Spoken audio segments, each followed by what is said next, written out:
What's up, everyone? And today I'm doing a deck profile on my Armed Dragon Thunder. Now, Armed Dragon Thunder is a really interesting deck. It's a deck that you more or less want to go second with it. And it's actually a lot better this format, considering hand traps are seeing less and less play, and it's more about board breakers. Because those are the cards that are going to really hurt tier elements or sprites more so than hand traps, because they can play through hand traps. And what does this deck do? Break boards. Well, not really the deck itself, but it's a going second strategy where you use a bunch of really good going second cards that just blow up boards. So without further ado, let's get right into it. First off, I run the 3 level 3, 3 level 5, and 3 level 7. The way the Armed Dragon levels work is that they essentially discard or send one monster from your hand to the graveyard to special summon from your deck the next level up. So for example, level 3, you can send one monster from your hand to the graveyard to get 5, 5 to 7, and 7 to, of course, 10. Now, each of these have effects when they are sent to the graveyard to activate a Dragon Monster's effect. 3, you can draw a card. 5, search a level 5 or higher Wind Dragon. Level 7 allows you to add an Armed Dragon card. And then we got the big one, level 10. The effects of level 10 aren't that bad, but you really don't go into the effects too much because the effects are more so for the long game, which you want to go for second, blow up your opponent's board, and attack for game. So what level 10 can do, it gains different effects depending on how much stack it has. The ones that's always going to have is this thing becomes Armed Dragon level 10. Control effect cannot switch, cannot be destroyed by battle, and once per opponent's turn. Quick effect, you send one card from your hand to the graveyard, then target one card on the field, destroy it. And if you do, this card gains 1,000 attack. Now as this reaches 10,000 attack, once per turn, you can destroy all other cards on the field. Rarely is it going to get that high, like several turns will have to pass for you to activate that effect. But you really don't want it for that effect. Honestly, the 1,000 effect to destroy a card on the field is the most useful one, but you oftentimes don't really go into that because you're going second. Also run the 1 level 10 white. Armed Dragon level 10 white can special summon itself by banishing Armed Dragon Thunder monsters from your graveyard whose total level equals 10, so 2 5s and a 3 or 7.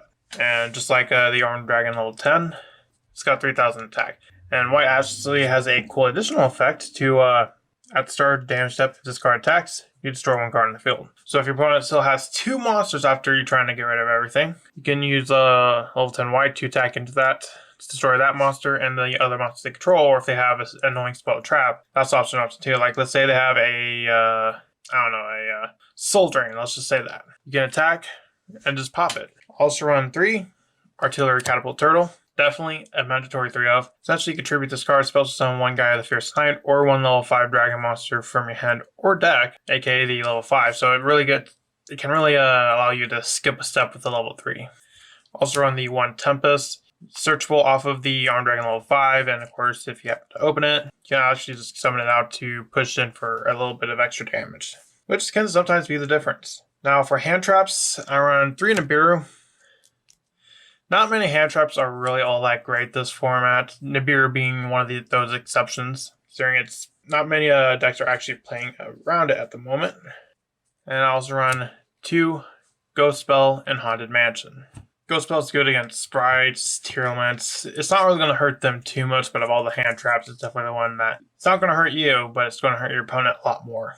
Because I'd say Nibiru and D-Shifter are the best 2 hand traps at this moment, but obviously we can't play D-Shifter in this deck because it hurts us just as much. Next, moving on to the spells, I run 3 Armed Dragon Flash. It's a utility for Armed Dragon Thunder level 3. The 1 Armed Dragon Lightning. Lightning allows you to target 1 Armed Dragon monster you control, then you can either gain attack equal to its level, or add 1 Armed Dragon monster with an equal or lower level than it from your graveyard to your hand. Both effects are actually pretty good. The first one for if you need to push in for a little bit of damage, that's really good. And Lightning can also help you extend. Like, let's say you get stuck on level 5, or not level 5, level 7, and you have nothing else to send to the graveyard. This can grab one of those Armed Dragon monsters, then you can go into level 10. So if you get stuck, Lightning can kind of fix that problem. I also run 3 Pot of Extravagance. You really don't care about your extra deck too much out of besides maybe 3 cards, maybe 6. And those are really 3 of 2 cards. Plus, having that draw power is definitely really helpful. Also run 3 triple tactics talent. If we activate extravagance, obviously we can't do the draw effect, but we still got the change of heart and the forceful tentry effect. You can essentially either get rid of a hand trap or change of heart a monster, which could also be really good because then you can just attack with that monster. Next, I got the 3 Dark Hole and the 3 Raigeki. Definitely really good for clearing boards. Also got the 1 Mind Control and the 1 Change of Heart. Essentially, what you want to do is let your opponent go first, build their board, and with this stuff, break it down. And as well as a Harpy's Featherstorm for annoying back row. Honestly, 1 Call by the Grave because some decks still play hand traps, and obviously it can be very useful against tier limits. Moving on to the extra deck.